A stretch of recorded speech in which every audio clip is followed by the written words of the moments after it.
Welcome to Lockerbie, a lovely little market town located in the southwest of Scotland.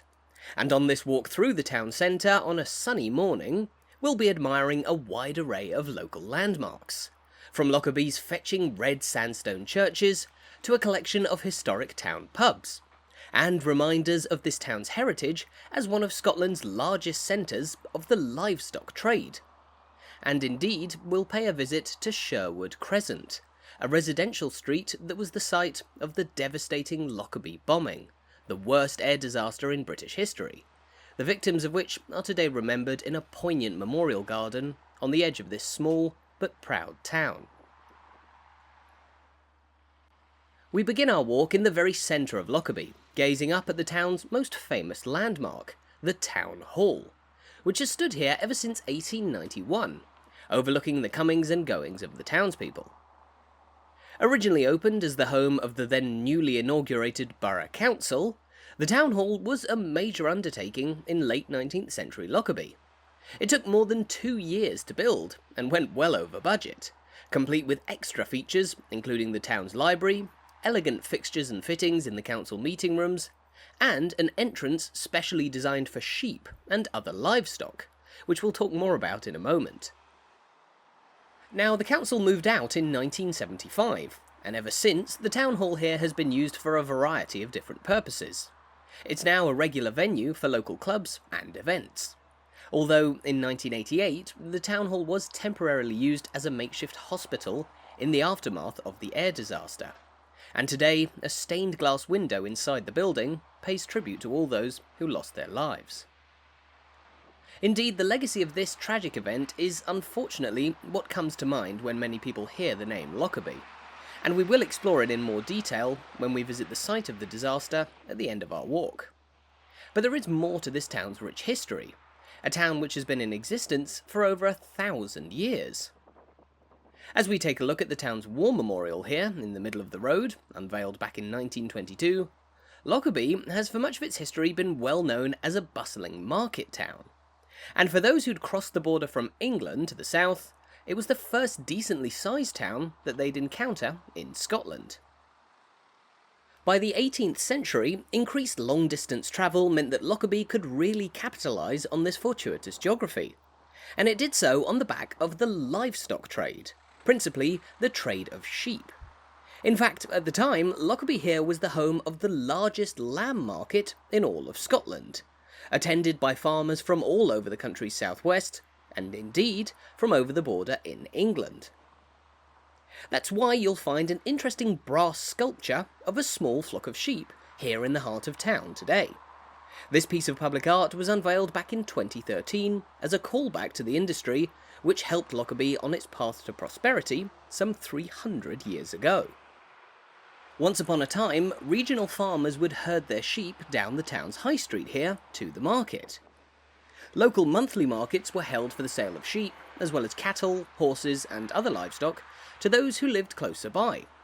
But these weren't the largest lamb markets in Scotland. In fact, just twice a year, Lockerbie played host to the Lockerbie Lamb Fair, a huge event held at Lockerbie Hill on the edge of town, where as many as 80,000 lambs were herded together and then sold off to buyers from far and wide. It was a major event not just in this town, but also the wider region's calendar, and it coincided with a period when Lockerbie here was very much putting itself on the map. Much of the town as we know it today was laid out in the 18th century, but there are still a few local landmarks from before that time. Just up here, for instance, there stands the King's Arms Hotel, a historic coaching inn which was built in the 17th century, around 400 years ago.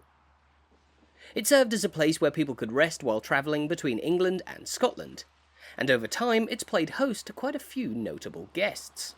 Bonnie Prince Charlie, the young pretender to the British throne, spent a lively evening here in 1745 during the Jacobite risings, while the King's Arms has also played host to Scottish literary greats, including Sir Walter Scott and even Robert Burns, who lived much of his life in the nearby town of Dumfries. The historic inn was of course well positioned to greet travellers, Lockerbie's main street here, known in this stretch as Townhead Street, was part of the main road between the city of Carlisle, in England, and Glasgow, just under 70 miles to the northwest. As we can see from this map, Lockerbie sits much closer to the border with England than Scotland's densely populated central belt, in a mostly rural area where this is actually one of the largest towns for miles. Today home to just over 4,000 people, Lockerbie may be quite small by national standards, but it's actually the fourth largest town in the historic county of Dumfriesshire, and it's home to a number of rather grand local landmarks that you won't tend to find in the smaller villages surrounding this town. For instance, just up ahead here we can see the tower of Dryfesdale Parish Church, a large Victorian-era church which was built at the end of the 1890s. Once the town's main Church of Scotland place of worship, Dryfesdale here has actually been closed since 2023, and as such it has seen better days. But the building thankfully remains standing, as a reminder of a particularly historic spot in the centre of Lockerbie. This late Victorian church isn't the first to have stood here. When it was built, it actually replaced an earlier church of 1757. And within the graveyard that surrounds the church today, you'll find a number of tombstones marked with dates from long before the current building was completed. Notably, the church which stands in this tranquil spot of Lockerbie isn't simply named after the town.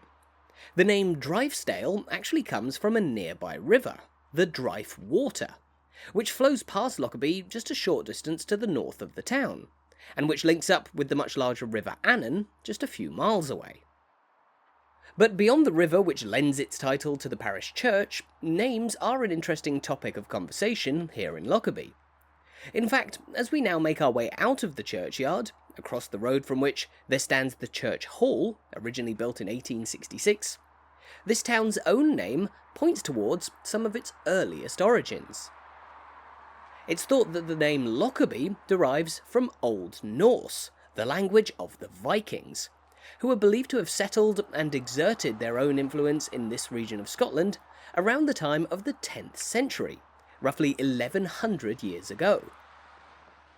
Literally, Lockerbie's name can be translated as Locard, or perhaps even Loki's town, named after a person of note. But back then there wasn't much of a town to speak of here, certainly not on the scale that we know today. The Vikings weren't present for all too long in this part of the world, though beyond a few place names, some say that they also introduced new farming techniques to the local area, and likely a few words to the local dialect as well. But when it comes to finding the beginning of the modern town's continuous history, we can probably date that to sometime around the late 12th century, around 850 years ago, when the ownership of these mostly rural lands changed hands. Ignore the fact that I've briefly walked into what looks like somebody's back garden. I took a slight wrong turn. But do take note of the fact that the businesses which operate and the people who live along the town's main road here sit on lands which were opened up for development around 300 years ago. Although sparsely populated for much of the medieval era, in the 1730s the local landowners, the wealthy Johnston family, opened up a collection of plots of land for sale along the path of what we now know as Lockerbie High Street. Situated on an important north-south road, and gradually growing as a busy centre of the livestock trade, people quickly took the opportunity to set down roots here, and within a couple of decades, Lockerbie had taken on a shape broadly similar to what we see today.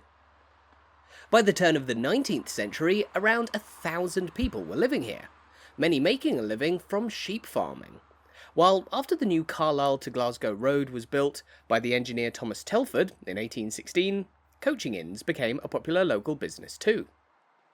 Lockerbie was very simply a conveniently placed stop for people travelling through the region. But over time it wasn't just along the roads that people were making their way between England and Scotland. Here, just down beside the town hall, we've ventured onto a street named Station Road. Of course so called because this is where you'll find Lockerbie's own railway station.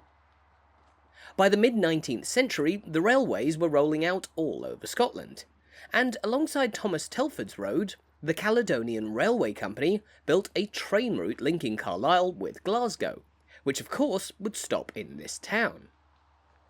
Lockerbie railway station then was opened back in 1847, initially on a line which just ran to Carlisle, although it was extended all the way to Glasgow the following year.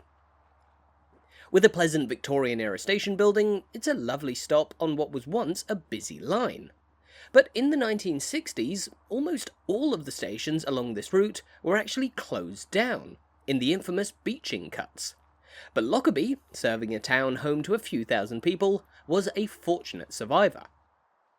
Today it's part of the West Coast Main Line, and trains from here run not just to Glasgow and Carlisle, but as far as Edinburgh, Manchester, and even London. If you get off the train at Lockerbie though, you'll first be greeted by two of the town's many historic pubs, the Royal Bar on the right, and the Black Bull here on the left. Dating back as far as 1782, the Black Bull was founded during that early period of prosperity when Lockerbie was home to Scotland's largest lamb fairs. But while this may have been a popular watering hole among local farmers of the day, some believe that it was also frequented by French soldiers. What were French soldiers doing in Lockerbie, you ask? Well, this was the age of the Napoleonic Wars, and the small town of Lockerbie was one of many sites where French prisoners of war were sent on parole. The number of French detainees had become too great for Britain's jails to cope, and so as many as 2,000 officers were sent to the south of Scotland here, far away from the theatre of conflict. But that wasn't the only time that this town greeted those captured in conflict. During the Second World War, a full-on prisoner of war camp was built about 1.5 miles to the south of the town centre, where German and Italian prisoners would be held. It was known as Holmuir Camp, and by 1947, after the war, it had actually been left empty. But it soon came into use as a temporary home for more than 400 Ukrainian ex-soldiers, who had fought under the SS during the war and had later been sent to Britain. When they were brought here, they converted one of the huts in the camp into a chapel, where they could hold Ukrainian Orthodox services. And amazingly, to this day, that chapel remains in use, with religious services still held in Ukrainian here in southern Scotland. The chapel sits among the farmland which surrounds this town, but central Lockerbie here is still busy with points of interest. Here we've made our way onto the High Street, lined at this point by an array of stores where people come from miles around to do their shopping. Among the modern shops though, there also stand reminders of the past. Just here, for example, we find another of the town's oldest inns. Currently closed, this tavern was most recently known as the Drover's Inn, but for much of history it was the Blue Bell, which opened its doors back in 1789, when it was complete with not just a bar, but a handful of rooms inside too, for weary travellers to rest their heads on their way through Lockerbie. The building is admittedly in a poor state of repair at the minute, but hopefully it can be restored to its former glory someday soon. Indeed, while Lockerbie saw regular passing trade for centuries along its main road, the advent of the motorways meant that people travelling through this region no longer came through the centre of town. In fact, the M74 motorway now bypasses Lockerbie entirely, running just a few hundred feet away from the High Street. But despite this, many of the town's old inns remain open to this day. Across the road here, for instance, we can see the Crown Hotel, opened around 200 years ago at the turn of the 19th century, and which today is still a popular halt for locals and travellers. It even boasts half a dozen bedrooms for those staying overnight in this town. Standing next door to the Crown, meanwhile, is the unmistakable spire of Holy Trinity Church, another of Lockerbie's fetching red sandstone places of worship. Today a Catholic church, Holy Trinity was originally built in 1874, and has actually been used by 3 different religious congregations, having begun life as a Presbyterian church, later serving as part of the Church of Scotland, and today a place for Catholic prayer. It's one of the most recognisable buildings in Lockerbie, and standing here at the southern end of the High Street, it greets people into the town centre. But as we know, not all of this town's history has played out on these central streets. In fact, it was on a quiet residential street, about a 5-minute walk from here, that the most significant and most tragic event in Lockerbie's history unfolded.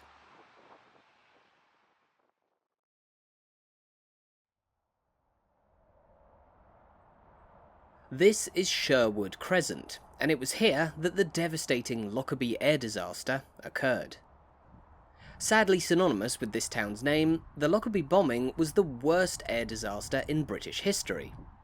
On the 21st of December 1988, Pan Am Flight 103, a Boeing 747, was brought down by a bomb while flying over this area, in a terrorist attack which tragically killed all 259 people on board the plane, as well as 11 people here on the ground.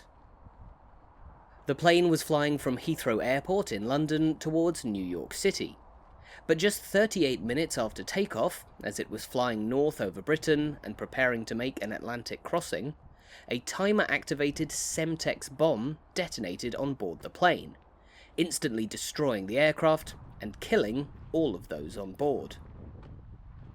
We'll steer clear of discussing the complex political background which contributed to what was an indisputably evil attack. But after the explosion at more than 30,000 feet, the disintegrating plane fell to Earth. Pictured here is the crater that was left by the plane's fuselage, which crashed into Sherwood Crescent here in Lockerbie, destroying 3 houses and starting fires which spread to several others. 11 people simply going about their day here were killed, but they are remembered here in a small memorial garden on Sherwood Crescent, located where the plane's fuselage hit the ground. This simple but beautiful green space is full of colour on this sunny morning, and it provides a tranquil place to reflect on the lives lost in the disaster. Specifically, this garden is home to a humble stone memorial bearing the names of 7 people who were living on Sherwood Crescent at the time, and whose homes were destroyed by the plane's impact. They were Maurice Peter Henry, Dora Henrietta Henry, Mary Lancaster, Jack Somerville, Rosalind Hannay Somerville, and their children Paul and Lindsay Ann Somerville. Alongside them, the memorial is dedicated to all of the victims of the disaster. However, this isn't the only memorial garden in Lockerbie. About a mile to the west of the town centre is a much larger Garden of Remembrance in Dryfesdale Cemetery, which bears the names of all 270 people who died on that December day. Those on board the plane ranged from just 2 months old to 82 years old. The majority of passengers were Americans heading home for the Christmas holidays, including some 35 university students who'd been studying down in London. The bombing was the worst air disaster in British history, and also the deadliest terror attack the country has ever seen. It devastated families living all over the world, and it left an indelible scar on the town of Lockerbie. And while this proud Scottish town is indeed more than the disaster which bears its name, it's here on Sherwood Crescent that we can come and remember the people who tragically lost their lives here in 1988.